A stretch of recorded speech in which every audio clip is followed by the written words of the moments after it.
सो आपने जो mock test दिए, अब मुझे मॉक टेस्ट की थोड़ी डिटेल चाहिए कि किस तरह से आप उसके एनालिसिस करते थे मॉक टेस्ट की?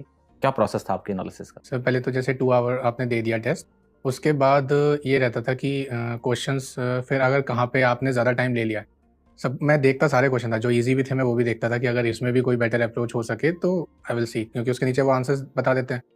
तो अगर वो सेम मेरे पैटर्न से मिलता है देन आई स्किप, और अगर जैसे कोई क्वेश्चन किया मैंने किसी और अप्रोच से किया और आंसर में कोई और अप्रोच थी, देन आई फाइंड आउट कि ये बेटर रहेगी या ये बेटर रहेगी, कौन सी ज़्यादा टाइम बचा लेगी। फिर वो क्वेश्चंस जिनमें मैंने कुछ ज़्यादा टाइम ले लिया but could have been done easily, तो वो मैं देखता हूँ कि यहाँ पे इससे बेटर कौन सी लग सकती थी। तो ऐसा नहीं कि मैं सिर्फ हार्ड क्वेश्चंस देखता था कि ये क्यों नहीं कर पाया मैं, वो तो देखना ही है एंड में। लेकिन सपोज आपको लगता है कि आपने क्वेश्चन कर दिया विद इन 1 मिनट और आपको लगता है कि ये तो आपको आता ही है, देन ऐसा नहीं है कि उससे भी बेटर अप्रोच हो सकते है उस क्वेश्चन में, क्या पता वो 30 सेकंड्स में हो जाए। तो मैं 100 के 100 क्वेश्चंस देखता था कि किस में और ज़्यादा बेटर हो सकता था। अगर 1 मिनट में भी हुआ है तो वो 40 सेकंड्स में हो सकता है, 30 सेकंड्स में हो सकता है।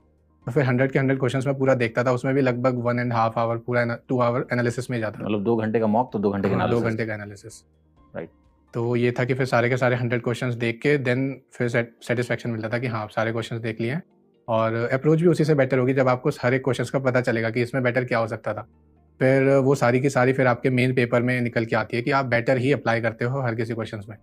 देन कोई नोट्स वगैरह बनाते थे? मतलब मॉक से कि कोई क्वेश्चन जो गलत गया है उसको लिखते थे कहीं?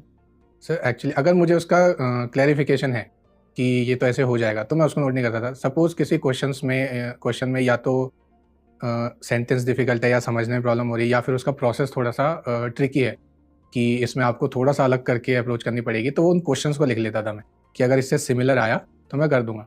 तो बस वो उस क्वेश्चन मेरे नोट्स में लगभग अराउंड 45-50 क्वेश्चंस की एक पूरे बने हुए थे कॉपी में कि ये थोड़े से क्वेश्चन हट के हैं, नॉर्मल नहीं है जो एसएससी नॉर्मली पूछता है। 70-80 तो ऑलमोस्ट सेम ही रखता है, वो 20 क्वेश्चंस थोड़े से मॉडिफाई कर देता है। तो मैं सोचा कि ये वहाँ हेल्प कर देंगे कि जहाँ उसने ज़रा सी अप्रोच चेंज की तो आई कैन डू इट, कि अगर थोड़ा अलग भी आता है उसके सेट पैटर्न से एसएससी के तो फिर ये क्वेश्चंस भी काफ़ी हेल्प करेंगे। तो बस 50-60 क्वेश्चंस की मेरे पास एक वो थी जो थोड़े से कॉम्प्लेक्स क्वेश्चंस थे।